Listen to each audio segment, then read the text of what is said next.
नमस्कार। खबरों के इस बुलेटिन में तुहाडा स्वागत है। मैं रमन शंकर। पहला पेश ने चोणवीं खबरां। प्रधानमंत्री नरेंद्र मोदी भलके यूरोपी देशों के दौरे लई होणगे रवाना। अप्रैल महीने में GST कलैक्शन के पिछले सारे रिकॉर्ड टुटे। नवे फौज मुखी जनरल मनोज पांडे ने मौजूदा माहौल के मद्देनज़र भविख दीआं चुनौतियां अनुसार संचालन तैयारियां के उच्च पद्धरां नूं यकीनी बनाउण ते जोर देण दी गल कही। पंजाब पुलिस ने पटियाला हिंसा मामले में बरजिंदर सिंह परवाना नूं गिरफ्तार किया।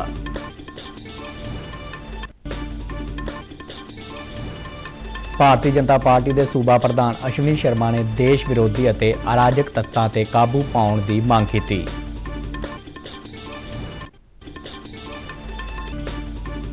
पुष्पा गुजराल साइंस सिटी वालों कौमांतरी जैविक विभिन्नता दिवस के संबंध में 22 नुकाती जागरूकता प्रोग्राम की शुरुआत।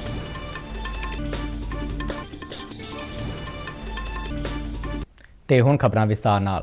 प्रधानमंत्री नरेंद्र मोदी ने कहा है कि उन्हां दी यूरोप यात्रा अजिहे समय 'च हो रही है जद इस खेतर नूं कई चुनौतियां दरपेश ने। इस साल अपनी पहली विदेश यात्रा तो पहलां एक बयान विच प्रधानमंत्री मोदी ने कहा कि वो यूरोपी भाईवालां नाल सहयोग की भावना नूं मजबूत करन दे इरादे नाल जा रहे ने। उन्हां कहा कि यूरोपी भाईवाल भारत की शांति और खुशहाली की खोज विच महत्वपूर्ण साथी ने। प्रधानमंत्री Modi German chancellor Olaf Scholz, Denmark के प्रधानमंत्री मेटे फ्रेडरिक्सन और फ्रांस के राष्ट्रपति इमैनुअल मैक्रोन नाल मुलाकात करनगे। प्रधानमंत्री यूरोप के दौरे के शुरू में 2 मई नूं बर्लिन पुजणगे, जिथे वो चांसलर स्कोल्ज के नाल दुवल्ले मामलों पर विस्तारित चर्चा करनगे। प्रधानमंत्री नरेंद्र मोदी पिछले साल G20 सम्मेलन दौरान भी ओलाफ स्कोल्ज नूं मिले सन जद वो वाइस चांसलर और खजाना मंत्री सन। नरेंद्र मोदी भारत जर्मनी अंतरराष्ट्रीय सलाहकार कमेटी यानी IGC की सांझे तौर पर प्रधानगी करनगे। इस मौके उन्हां दे नाल भारत के कई होर केंद्रीय मंत्री भी होणगे। भारतीय वफद में शामिल केंद्रीय मंत्री जर्मन के अपने अपने हम अहुदा मंत्रियों नाल दुवल्ले मुद्दों पर ਵੱਖ-ਵੱਖ गलबात करनगे। जर्मनी के दौरे दौरान दोवां देशों विचाले वपारक संबंधों नूं होर मजबूत बनाउण बारे भी चर्चा की जाएगी। उद्योगों समेत होरनां खेतरां 'च सहयोग नूं मजबूत बनाउण दे मंतव नाल प्रधानमंत्री नरेंद्र मोदी एक वपारक गोलमेज सम्मेलन नूं भी संबोधन करनगे। कोविड तो बाद दोवां देशों विचाले आर्थिक सुधारां की सोच नाल आई तेज़ी नूं होर मजबूत करन विच इस उपराले नाल मदद मिलेगी। प्रधानमंत्री नरेंद्र मोदी अपनी इस यात्रा दौरान जर्मनी 'च रह रहे भारतीय मूल के लोगों नूं भी संबोधन करनगे। इस तो पहलां विदेश सकत्तर विनय क्वात्रा ने दस्सिया कि प्रधानमंत्री नरेंद्र मोदी भलके तो 3 दिना विदेश दौरे पर रवाना होणगे। 4 मई तक चलण वाले प्रधानमंत्री के इस दौरे दौरान वो डेनमार्क और फ्रांस के आगुआं नाल भी मुलाकात करनगे। Prime Minister will be leaving on a visit to Europe from tomorrow. He'll be traveling to Germany, Denmark and France for bilateral as well as multilateral engagements. Prime Minister's 3-day, 3-nation tour has intense schedule with substantial and comprehensive agenda, including wide-ranging interaction with the political leadership of these countries, Indian diaspora and the top industrialists and CEOs. इस साल अप्रैल महीने में GST collection ने सारे record तोड़ दिते ने। सरकारी खजाने में अप्रैल के महीने च GST तहत 1,68,000 करोड़ रुपए का मालिया इकट्ठा होया है। इस तो पहला दर्ज किए गए सब तो वध आंकड़े तो यह 25,000 करोड़ रुपए वाधे। पिछले महीने GST तहत 1,42,95,000 करोड़ रुपए का मालिया इकट्ठा होया सी। अप्रैल के महीने की आमदन पिछले साल के इसे महीने के GST मालिए वालों 20% वाधे। घरेलू ट्रांजैक्शन भी सालाना आधार पर 17% का वाधा दर्ज किया गया है। मार्च के महीने दौरान कुल 7,70,00,000 तो वध E-वे बिल बनाए गए सन। महीना पद्धर से इस विच 13% का उछाल दर्ज किया गया है। देश में अर्थचारे के मोर्चे से सुधार देखने को मिला है। पहली बार GST कलैक्शन ने 1.5 लाख करोड़ रुपए के आंकड़े को पार किया है। फरवरी 2022 के महीने दौरान 6,80,00,000 E-बिल तैयार किए गए सन, जिहड़े वपारक सरगर्मियों में तेज़ी नाल रिकवरी नूं दर्शाउंदे ने। इस साल अप्रैल के महीने में 20 अप्रैल वाले दिन एक दिन में सब तो वध टैक्स इकट्ठा होया है। इस दिन 9,58,000 ट्रांजैक्शनां राही 57,847 करोड़ रुपए का भुगतान किया गया है। ਇਸੇ ਦਿਨ ਸ਼ਾਮ 4 ਤੋਂ 5 ਵਜੇ ਦੇ ਦੌਰਾਨ 1 ਘੰਟੇ 'ਚ 88,000 ਟ੍ਰਾਂਜੈਕਸ਼ਨਾਂ ਰਾਹੀਂ 8,000 ਕਰੋੜ ਰੁਪਏ ਦਾ ਭੁਗਤਾਨ ਕੀਤਾ ਗਿਆ ਹੈ। ਪੰਜਾਬ 'ਚ ਪਿਛਲੇ ਸਾਲ ਅਪ੍ਰੈਲ ਦੇ ਮਹੀਨੇ 'ਚ 1,924 ਕਰੋੜ ਰੁਪਏ ਦਾ ਮਾਲੀਆ ਇਕੱਠਾ ਹੋਇਆ ਸੀ, ਜਦਕਿ ਇਸ ਸਾਲ ਇਹ ਅੰਕੜਾ 1,994 ਕਰੋੜ ਹੈ, ਜਿਹੜਾ ਪਿਛਲੇ ਸਾਲ ਨਾਲੋਂ ਸਿਰਫ 4% ਵੱਧ ਹੈ। ਥਲ ਸੈਨਾ ਮੁਖੀ ਜਨਰਲ ਮਨੋਜ ਪਾਂਡੇ ਨੇ ਕਿਹਾ ਹੈ ਕਿ ਉਹਨਾਂ ਦੀ ਮੁੱਖ ਤਰਜੀਹ ਸੰਘਰਸ਼ ਦੇ ਮੌਜੂਦਾ ਮਾਹੌਲ ਨੂੰ ਧਿਆਨ 'ਚ ਰੱਖਦਿਆਂ ਸਮਕਾਲੀ ਅਤੇ ਭਵਿੱਖ ਦੀਆਂ ਚੁਣੌਤੀਆਂ ਦਾ ਸਾਹਮਣਾ ਕਰਨ ਲਈ ਸੰਚਾਲਨ ਤਿਆਰੀਆਂ ਤੇ ਉੱਚ ਪੱਧਰਾਂ ਨੂੰ ਯਕੀਨੀ ਬਣਾਉਣਾ ਹੋਵੇਗਾ। ਨਵੀਂ ਦਿੱਲੀ ਦੇ ਸਾਊਥ ਬਲਾਕ ਲਾਂਸ ਵਿੱਚ ਗਾਰਡ ਆਫ ਆਨਰ ਹਾਸਲ ਕਰਨ ਮਗਰੋਂ ਪੱਤਰਕਾਰਾਂ ਨਾਲ ਗੱਲਬਾਤ ਕਰਦਿਆਂ ਫੌਜ ਮੁਖੀ ਨੇ ਕਿਹਾ ਕਿ ਇਸ ਖੇਤਰ ਵਿੱਚ ਸਿਆਸੀ ਸਥਿਤੀ ਤੇਜ਼ੀ ਨਾਲ ਬਦਲ ਰਹੀ ਹੈ ਅਤੇ ਇਹ ਭਾਰਤੀ ਫੌਜ ਦਾ ਫਰਜ਼ ਹੈ ਕਿ ਉਹ ਆਪਣੀਆਂ ਸਾਰੀਆਂ ਸਹਿਯੋਗੀ ਸੇਵਾਵਾਂ ਦੇ ਨਾਲ ਸੁਚੱਜਾ ਤਾਲਮੇਲ ਕਾਇਮ ਕਰਕੇ ਕਿਸੇ ਵੀ ਚੁਣੌਤੀ ਨਾਲ ਨਜਿੱਠਣ ਲਈ ਤਿਆਰ ਰਹੇ। ਜਨਰਲ ਮਨੋਜ ਪਾਂਡੇ ਨੇ ਕਿਹਾ ਕਿ ਉਹ ਫੌਜ ਦੀ ਸੰਚਾਲਨ ਅਤੇ ਕੰਮ ਕਰਨ ਦੀ ਮੁਹਾਰਤ ਨੂੰ ਵਧਾਉਣ ਲਈ ਚੱਲ ਰਹੇ ਸੁਧਾਰਾਂ, ਪੁਨਰਗਠਨ, ਤਬਦੀਲੀ ਦੇ ਕੰਮਾਂ ਵੱਲ ਵਿਸ਼ੇਸ਼ ਧਿਆਨ ਕੇਂਦਰਿਤ ਕਰਨਗੇ। 29ਵੇਂ ਥਲ ਸੈਨਾ ਮੁਖੀ ਵਜੋਂ ਅਹੁਦਾ ਸੰਭਾਲਣ ਤੋਂ ਬਾਅਦ ਜਨਰਲ ਮਨੋਜ ਪਾਂਡੇ ਨੂੰ ਦਿੱਤੇ ਗਏ ਗਾਰਡ ਆਫ ਆਨਰ ਦੌਰਾਨ ਹਵਾਈ ਫੌਜ ਦੇ ਮੁਖੀ ਏਅਰ ਮਾਰਸ਼ਲ VR ਚੌਧਰੀ ਅਤੇ ਜਲ ਸੈਨਾ ਮੁਖੀ ਐਡਮਿਰਲ R ਹਰੀ ਕੁਮਾਰ ਵੀ ਮੌਜੂਦ ਸਨ। ਆਜ਼ਾਦੀ ਕਾ ਅੰਮ੍ਰਿਤ ਮਹੋਤਸਵ ਨੂੰ ਸਮਰਪਿਤ ਆਜ਼ਾਦੀ ਕਾ ਸਫ਼ਰ ਤਹਿਤ ਅਸੀਂ ਭਾਰਤ ਦੀ ਆਜ਼ਾਦੀ ਵਿੱਚ ਯੋਗਦਾਨ ਪਾਉਣ ਵਾਲੇ ਵੱਖ-ਵੱਖ ਮੰਨੇ ਪ੍ਰਮੰਨੇ ਅਤੇ ਗੁਮਨਾਮ ਆਜ਼ਾਦੀ ਸੰਗਰਾਮੀਆਂ ਦੇ ਜੀਵਨ ਦੇ ਪਹਿਲੂਆਂ ਤੋਂ ਤੁਹਾਨੂੰ ਜਾਣੂ ਕਰਵਾਉਂਦੇ ਹਾਂ। ਇਸ ਤੋਂ ਇਲਾਵਾ ਆਜ਼ਾਦੀ ਦੇ ਸੰਘਰਸ਼ ਨਾਲ ਜੁੜੀਆਂ ਹੋਰ ਗਤੀਵਿਧੀਆਂ ਬਾਰੇ ਵੀ ਦੱਸਦੇ ਹਾਂ। ਅੱਜ ਦੀ ਕੜੀ ਵਿੱਚ ਅਸੀਂ ਤੁਹਾਨੂੰ ਰਾਮ ਕ੍ਰਿਸ਼ਨ ਮਿਸ਼ਨ ਅਤੇ ਪ੍ਰਫੁੱਲ ਚਾਕੀ ਬਾਰੇ ਜਾਣਕਾਰੀ ਦੇ ਰਹੇ ਹਾਂ।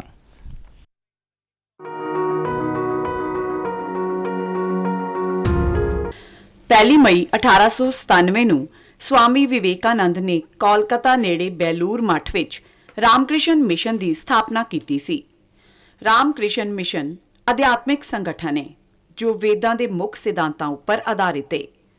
ਧਾਰਮਿਕ ਤੇ ਅਧਿਆਤਮਿਕ ਸਿੱਖਿਆ ਤੋਂ ਇਲਾਵਾ ਇਹ ਸੰਗਠਨ ਭਾਰਤ ਵਿੱਚ ਵਿਆਪਕ ਵਿਦਿਅਕ ਤੇ ਪਰਉਪਕਾਰੀ ਕੰਮ ਵੀ ਕਰਦਾ ਹੈ। ਆਪਣੇ ਆਪ ਨੂੰ ਸੰਪੂਰਨ ਬਣਾਉਣਾ ਤੇ ਸੇਵਾ ਕਰਨਾ ਸਵਾਮੀ ਜੀ ਦੇ ਆਦਰਸ਼ ਸਨ ਤੇ ਉਹ ਜ਼ਿੰਦਗੀ ਭਰ ਇਹਨਾਂ ਤੇ ਜ਼ੋਰ ਦਿੰਦੇ ਰਹੇ। ਉਹਨਾਂ ਦੇ ਆਦਰਸ਼ ਕਰਮ ਯੋਗ ਤੇ ਆਧਾਰਿਤ ਸਨ। ਰਾਮਕ੍ਰਿਸ਼ਨ ਮਿਸ਼ਨ ਜਾਤੀ, ਪੰਥ, ਰੰਗ, ਨਸਲ, ਕੌਮੀਅਤ, ਇਸਤਰੀ ਪੁਰਸ਼ ਜਾਂ ਕਿਸੇ ਹੋਰ ਤਰ੍ਹਾਂ ਦੇ ਵਿਤਕਰੇ ਤੋਂ ਬਿਨਾਂ 1 ਸਦੀ ਤੋਂ ਵੱਧ ਦੇ ਸਮੇਂ ਤੋਂ ਸਿੱਖਿਆ, ਸਿਹਤ, ਰਾਹਤ ਤੇ ਮੁੜ ਵਸੇਬੇ ਦੇ ਖੇਤਰਾਂ ਵਿੱਚ ਕੰਮ ਕਰ ਰਿਹਾ ਹੈ। ਅੱਜ ਅਸੀਂ ਕ੍ਰਾਂਤੀਕਾਰੀ ਸੁਤੰਤਰਤਾ ਸੈਨਾਨੀ ਪ੍ਰਫੁੱਲ ਚਾਕੀ ਨੂੰ ਸ਼ਰਧਾਂਜਲੀ ਭੇਂਟ ਕਰ ਰਹੇ ਹਾਂ। ਪ੍ਰਫੁੱਲ ਚਾਕੀ 1 ਮਈ 1908 ਨੂੰ ਵੀਰਗਤੀ ਨੂੰ ਪ੍ਰਾਪਤ ਹੋਏ ਸਨ।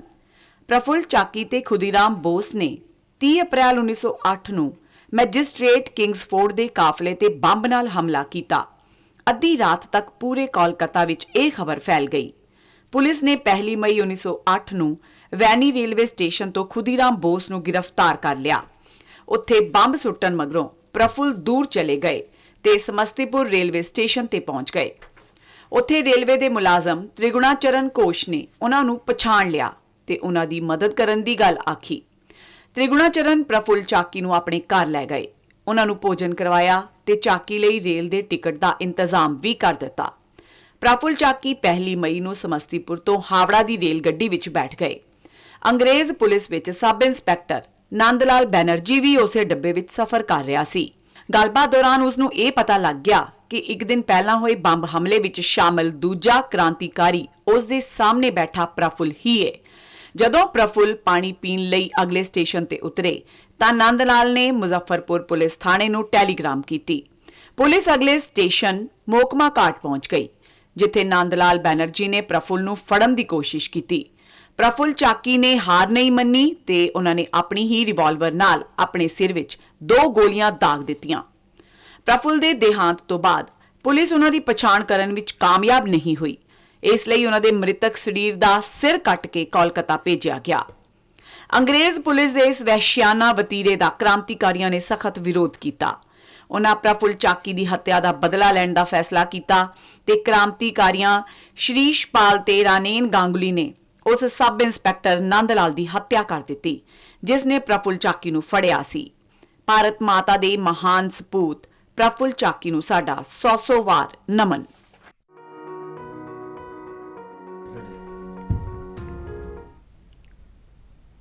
ਪੰਜਾਬ ਪੁਲਿਸ ਦੇ ਆਈਜੀ ਮੁਖਵਿੰਦਰ ਸਿੰਘ ਚੀਨਾ ਨੇ ਪੁਲਿਸ ਵੱਲੋਂ ਪਟਿਆਲਾ ਹਿੰਸਾ ਦੇ ਮਾਮਲੇ 'ਚ ਮੁੱਖ ਸਾਜ਼ਿਸ਼ਕਾਰ ਐਲਾਨੇ ਗਏ ਬਰਜਿੰਦਰ ਸਿੰਘ ਪਰਵਾਨਾ ਨੂੰ ਮੁਹਾਲੀ ਤੋਂ ਗ੍ਰਿਫਤਾਰ ਕਰਨ ਦੀ ਪੁਸ਼ਟੀ ਕੀਤੀ ਹੈ।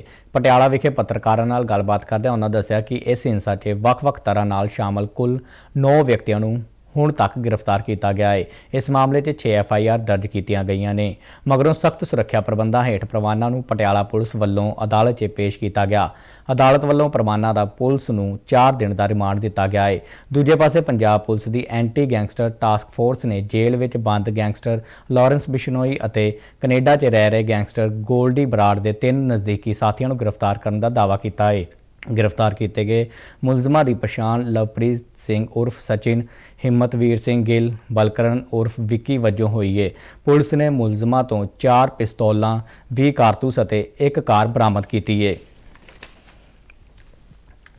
ਭਾਰਤੀ ਜਨਤਾ ਪਾਰਟੀ ਦੇ ਸੂਬਾ ਪ੍ਰਧਾਨ ਅਸ਼ਵਨੀ ਸ਼ਰਮਾ ਨੇ ਕਿਹਾ ਹੈ ਕਿ ਸੂਬੇ ਵਿੱਚ ਕੁਝ ਦੇਸ਼ ਵਿਰੋਧੀ ਅਤੇ ਅਰਾਜਕਤਾ ਫੈਲਾਉਣ ਵਾਲੇ ਅੰਸਰ ਮੁੜ ਤੋਂ ਸਿਰ ਚੁੱਕ ਰਹੇ ਨੇ, ਜੋ ਕਿ ਸਰਹੱਦੀ ਸੂਬੇ ਪੰਜਾਬ ਲਈ ਗੰਭੀਰ ਚਿੰਤਾ ਦਾ ਵਿਸ਼ਾ ਹੈ।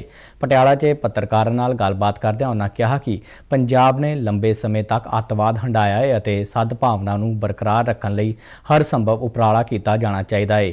ਉਹਨਾਂ ਕਿਹਾ ਕਿ ਭਾਰਤੀ ਜਨਤਾ ਪਾਰਟੀ ਦੇ ਆਗੂ ਅਤੇ ਵਰਕਰ ਵੀ ਅੱਤਵਾਦ ਦੇ ਉਸ ਭਿਆਨਕ ਦੌਰ 'ਚੋਂ ਲੰਘ ਚੁੱਕੇ ਨੇ। ਅਸ਼ਵਨੀ ਸ਼ਰਮਾ ਨੇ ਕਿਹਾ ਕਿ ਪੰਜਾਬ ਦੇ ਲੋਕ ਅਤੇ ਭਾਰਤੀ ਜਨਤਾ ਪਾਰਟੀ ਕਿਸੇ ਵੀ ਦੇਸ਼ ਵਿਰੋਧੀ ਸ਼ਕਤੀ ਦੇ ਨਾਪਾਕ ਮਨਸੂਬਿਆਂ ਨੂੰ ਕਾਮਯਾਬ ਨਹੀਂ ਹੋਣ ਦੇਣਗੇ। ਪੁਸ਼ਪਾ ਗੁਜਰਾਲ ਸਾਇੰਸ ਸਿਟੀ ਵੱਲੋਂ ਕੌਮਾਂਤਰੀ ਜੈਵਿਕ ਵਿਭਿੰਨਤਾ ਦਿਵਸ ਦੇ ਸਬੰਧ ਵਿੱਚ ਅੱਜ ਤੋਂ ਇੱਕ 22 ਨੁਕਾਤੀ ਜਾਗਰੂਕਤਾ ਪ੍ਰੋਗਰਾਮ ਸ਼ੁਰੂ ਕੀਤਾ ਗਿਆ ਹੈ। ਅੱਜ ਇਸ ਮੁਹਿੰਮ ਦੀ ਸ਼ੁਰੂਆਤ ਕਰਦਿਆਂ ਸਾਇੰਸ ਸਿਟੀ ਦੀ ਡਾਇਰੈਕਟਰ ਜਨਰਲ ਡਾਕਟਰ ਨੀਲਮਾ ਜੇਰਤ ਨੇ ਦੱਸਿਆ ਕਿ ਇਸ ਮੁਹਿੰਮ ਤਹਿਤ 1 ਮਈ ਤੋਂ 22 ਮਈ ਤੱਕ ਜੈਵਿਕ ਵਿਭਿੰਨਤਾ ਕਨਵੈਨਸ਼ਨ ਵੱਲੋਂ ਦਰਸਾਏ ਗਏ ਕਾਰਜ ਉਲੀਕੇ ਗਏ ਨੇ। ਇਹ ਸਾਰੀਆਂ ਗਤੀਵਿਧੀਆਂ 22 ਮਈ ਨੂੰ ਕੌਮਾਂਤਰੀ ਜੈਵਿਕ ਵਿਭਿੰਨਤਾ ਦਿਵਸ ਮੌਕੇ ਨੇਪਰੇ ਚੜ੍ਹਨਗੀਆਂ। ਉਹਨਾਂ ਅੱਗੇ ਦੱਸਿਆ ਕਿ ਇਸ ਵਿਸ਼ੇਸ਼ ਮੁਹਿੰਮ ਦੇ ਸਾਰੇ ਕਾਰਜ ਅਤੇ ਗਤੀਵਿਧੀਆਂ ਸੰਯੁਕਤ ਰਾਸ਼ਟਰ ਦੇ ਜੈਵਿਕ ਵਿਭਿੰਨਤਾ ਸੰਮੇਲਨ ਵਿੱਚ ਅਪਣਾਏ ਜਾਣ ਵਾਲੇ ਨਵੇਂ ਵਿਸ਼ਵ ਜੈਵਿਕ ਵਿਭਿੰਨਤਾ ਖਾਕੇ COP15 ਨਾਲ ਇਕਸਾਰ ਨੇ। 22 ਦਿਨਾਂ ਪ੍ਰੋਗਰਾਮ ਵਿੱਚ ਪੰਜਾਬ ਭਰ ਦੇ ਲਗਭਗ 30 ਸਕੂਲ ਅਤੇ ਉੱਚ ਸਿੱਖਿਆ ਸੰਸਥਾਵਾਂ ਸ਼ਿਰਕਤ ਕਰ ਰਹੀਆਂ ਨੇ। ਆਨਲਾਈਨ ਤੇ ਆਫਲਾਈਨ ਕਰਵਾਏ ਜਾਣ ਵਾਲੇ ਪ੍ਰੋਗਰਾਮਾਂ ਦੌਰਾਨ ਮਾਹਰਾਂ ਦੇ ਵਿਸ਼ੇਸ਼ ਲੈਕਚਰ, ਕੁਦਰਤੀ ਸੈਰ, ਪੋਸਟਰ ਮੁਕਾਬਲੇ, ਪੰਛੀਆਂ ਦੇ ਦਰਸ਼ਨ, ਫਿਲਮ ਸ਼ੋਅ ਅਤੇ ਚਰਚਾ ਆਦਿ ਸ਼ਾਮਲ ਕੀਤੇ ਗਏ ਨੇ। ਵਿਦਿਅਕ ਸੰਸਥਾਵਾਂ ਰੋਜ਼ਾਨਾ ਕੀਤੇ ਜਾਣ ਵਾਲੇ ਕਾਰਜਾਂ ਦੀਆਂ ਤਸਵੀਰਾਂ ਖਿੱਚ ਕੇ ਸੰਯੁਕਤ ਰਾਸ਼ਟਰ ਦੀ ਜੈਵਿਕ ਵਿਭਿੰਨਤਾ ਅਤੇ ਭਾਰਤ ਸਰਕਾਰ ਦੀ ਰਾਸ਼ਟਰੀ ਜੈਵਿਕ ਵਿਭਿੰਨਤਾ ਅਥਾਰਟੀ ਨਾਲ ਜੁੜੇ ਸੋਸ਼ਲ ਮੀਡੀਆ ਹੈਂਡਲਾਂ ਤੇ ਪਾਉਣਗੀਆਂ। ਪੁਸ਼ਪਾ ਗੁਜਰਾਲ ਸਾਇੰਸ ਸਿਟੀ ਦੇ ਡਾਇਰੈਕਟਰ ਡਾਕਟਰ ਰਾਜੇਸ਼ ਗਰੋਵਰ ਨੇ ਕਿਹਾ ਕਿ ਇਹ ਮੁਹਿੰਮ ਸਮਾਜ ਵਿੱਚ ਜੈਵਿਕ ਵਿਭਿੰਨਤਾ ਸਰੋਤਾਂ ਦੀ ਸਾਂਭ ਸੰਭਾਲ ਅਤੇ ਪ੍ਰਬੰਧ ਬਾਰੇ ਇੱਕ ਜਨੂੰਨ ਪੈਦਾ ਕਰੇਗੀ ਅਤੇ ਇਸ ਨਾਲ ਇਸ ਵਿਸ਼ੇ ਸੰਬੰਧੀ ਗਿਆਨ ਦਾ ਵਾਧਾ ਹੋਵੇਗਾ।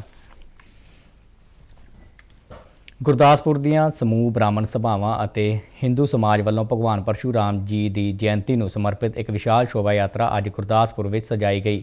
ਲక్ష్ਮੀ ਨਾਰਾਇਣ ਮੰਦਿਰ ਤੋਂ ਸ਼ੁਰੂ ਹੋ ਕੇ ਇਹ ਸ਼ੋਭਾ ਯਾਤਰਾ ਗੁਰਦਾਸਪੁਰ ਦੇ ਵੱਖ-ਵੱਖ ਬਾਜ਼ਾਰਾਂ 'ਚੋਂ ਲੰਘੀ। ਇਸ ਸ਼ੋਭਾ ਯਾਤਰਾ 'ਚ ਧਾਰਮਿਕ, ਸਮਾਜਿਕ ਅਤੇ ਸਿਆਸੀ ਆਗੂਆਂ ਨੇ ਸ਼ਿਰਕਤ ਕੀਤੀ। ਵਿਸ਼ਾਲ ਸ਼ੋਭਾ ਯਾਤਰਾ ਦਾ ਸ਼ਹਿਰ ਦੇ ਵੱਖ-ਵੱਖ ਹਿੱਸਿਆਂ ਵਿੱਚ ਭਰਵਾਂ ਸਵਾਗਤ ਕੀਤਾ ਗਿਆ। ਇਸ ਮੌਕੇ ਬੋਲਦਿਆਂ ਬ੍ਰਾਹਮਣ ਸਮਾਜ ਦੇ ਆਗੂ ਜਤਿੰਦਰ ਸ਼ਰਮਾ ਅਤੇ ਹੋਰਨਾਂ ਨੇ ਕਿਹਾ ਕਿ ਭਗਵਾਨ ਪਰਸ਼ੂਰਾਮ ਜੀ ਸਮਾਜ ਦੇ ਮਹਾਨ ਯੋਧਾ ਹੋਏ ਨੇ, ਜਿਨ੍ਹਾਂ ਨੇ ਬ੍ਰਾਹਮਣ ਸਮਾਜ ਨੂੰ ਇੱਕ ਵੱਡੀ ਦੇਣ ਦਿੱਤੀ ਹੈ। ਉਹਨਾਂ ਸਮਾਜ ਨੂੰ ਇੱਕ ਚੰਗੀ ਸੇਧ ਦਿੱਤੀ। ਇਸ ਲਈ ਸਾਨੂੰ ਉਹਨਾਂ ਵੱਲੋਂ ਦਰਸਾਏ ਰਾਹ 'ਤੇ ਚੱਲਦੇ ਹੋਏ ਸਮਾਜ ਭਲਾਈ ਵਾਸਤੇ ਕੰਮ ਕਰਨੇ ਚਾਹੀਦੇ ਨੇ। ਬੈਂਗਲੁਰੂ ਵਿਖੇ ਚੱਲ ਰਹੀਆਂ ਖੇਲੋ ਇੰਡੀਆ ਯੂਨੀਵਰਸਿਟੀ ਖੇਡਾਂ 'ਚ ਜੈਨ ਯੂਨੀਵਰਸਿਟੀ ਦੀ ਟੀਮ 16 ਸੋਨ ਤਮਗਿਆਂ ਸਮੇਤ ਕੁੱਲ 27 ਤਮਗੇ ਜਿੱਤ ਕੇ ਪਹਿਲੇ ਸਥਾਨ ਤੇ ਚੱਲ ਰਹੀ ਹੈ, ਜਦਕਿ ਪੰਜਾਬ ਯੂਨੀਵਰਸਿਟੀ ਦੀ ਟੀਮ 11 ਸੋਨ ਤਮਗਿਆਂ ਸਮੇਤ ਕੁੱਲ 34 ਮੈਡਲ ਜਿੱਤ ਕੇ ਦੂਜੇ ਸਥਾਨ ਤੇ ਬਣੀ ਹੋਈ ਹੈ। ਲਵਲੀ ਪ੍ਰੋਫੈਸ਼ਨਲ ਯੂਨੀਵਰਸਿਟੀ ਦੀ ਟੀਮ 9 ਸੋਨ ਤਮਗਿਆਂ ਸਮੇਤ 24 ਮੈਡਲ ਜਿੱਤ ਕੇ ਤੀਜੇ ਅਤੇ ਗੁਰੂ ਨਾਨਕ ਦੇਵ ਯੂਨੀਵਰਸਿਟੀ ਦੀ ਟੀਮ 6 ਸੋਨ ਤਮਗਿਆਂ ਸਮੇਤ ਕੁੱਲ 26 ਮੈਡਲ ਜਿੱਤ ਕੇ ਚੌਥੇ ਸਥਾਨ ਤੇ ਚੱਲ ਰਹੀ ਹੈ। ਦੂਜੀਆਂ ਖੇਲੋ ਇੰਡੀਆ ਯੂਨੀਵਰਸਿਟੀ ਖੇਡਾਂ ਵਿੱਚ ਮਰਦਾਂ ਦੇ ਹਾਕੀ ਮੁਕਾਬਲੇ 'ਚ ਮੌਜੂਦਾ ਚੈਂਪੀਅਨ ਬੈਂਗਲੁਰੂ ਸਿਟੀ ਯੂਨੀਵਰਸਿਟੀ ਨੇ ਫਾਈਨਲ ਵਿੱਚ ਗੁਰੂ ਨਾਨਕ ਦੇਵ ਯੂਨੀਵਰਸਿਟੀ ਅੰਮ੍ਰਿਤਸਰ ਦੀ ਟੀਮ ਨੂੰ 3-0 ਨਾਲ ਹਰਾ ਕੇ ਸੋਨ ਤਮਗਾ ਜਿੱਤਿਆ, ਜਦਕਿ ਸਵਿਤਰੀ ਬਾਈ ਫੂਲੇ ਯੂਨੀਵਰਸਿਟੀ ਨੇ ਪੰਜਾਬੀ ਯੂਨੀਵਰਸਿਟੀ ਨੂੰ ਸ਼ੂਟ ਆਊਟ ਰਾਹੀਂ 4-2 ਨਾਲ ਹਰਾ ਕੇ ਕਾਂਸੇ ਦਾ ਤਮਗਾ ਜਿੱਤਿਆ ਹੈ। ਮਿੱਥੇ ਸਮੇਂ ਤੱਕ ਟੀਮਾਂ 2-2 ਦੀ ਬਰਾਬਰੀ ਤੇ ਸਨ। ਖਬਰਾਂ ਦੇ ਬੁਲੇਟਿਨ ਸਾਡੇ ਦਰਸ਼ਕ RNU DDK ਜਲੰਧਰ ਦੇ YouTube ਚੈਨਲ, Facebook ਪੇਜ ਅਤੇ Twitter ਹੈਂਡਲ ਤੇ ਵੀ ਦੇਖ ਸਕਦੇ ਨੇ। ਤੇ ਇਸ ਦੇ ਨਾਲ ਹੀ ਖਬਰਾਂ ਦਾ ਇਹ ਬੁਲੇਟਿਨ ਖਤਮ ਹੋਇਆ। ਮੈਂ ਮਾਸਕ ਲਗਾ ਕੇ ਸਟੂਡੀਓ ਤੋਂ ਬਾਹਰ ਜਾ ਰਿਹਾ। ਬਾਹਰ ਜਾਣ ਵੇਲੇ ਤੁਸੀਂ ਵੀ ਮਾਸਕ ਲਗਾ ਕੇ ਜਾਓ। ਇਜਾਜ਼ਤ ਦਿਓ। ਨਮਸਕਾਰ।